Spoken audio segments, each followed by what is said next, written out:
Yeah, yeah. Para sa mga duda, sa mga nagsasabing hindi ko to gawa, makinig kayo. Yeah, yeah, yeah. Hindi ay to ako to sa likod ng mic. Bawat linya may buhay, hindi basta tay. Kahit di sumikat, okay lang sa akin. Basta nailabas ko kung sino talaga ako rin.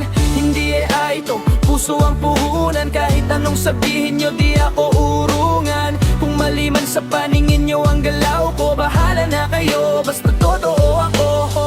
Nung nagsimula ako, walang naniniwala. Sarili ko lang kakampi sa bawat tugma. Walang nagturo, sariling sikap lang. Kahit mali-mali, tinuloy ko pa rin ang laban. Ngayon may sasabihin, kesyo lang yan. Di niya kaya yan, wala naman yang alam. Grabe naman kayo, parang kilala nyo ko. Saan kayo noon nung wala pa kong tunog? Sa bawat gabi na ako'y gising pa, iniisip ang linya, pinipilit maging tama. Hindi yan kinopya, hindi yan hiniram.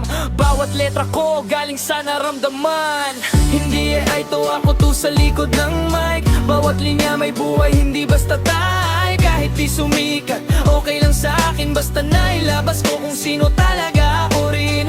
Hindi ay to puso ang puhunan. Kahit anong sabihin nyo, di ako uurungan. Kung mali man sa paningin nyo ang galaw ko, bahala na kayo, basta totoo ako.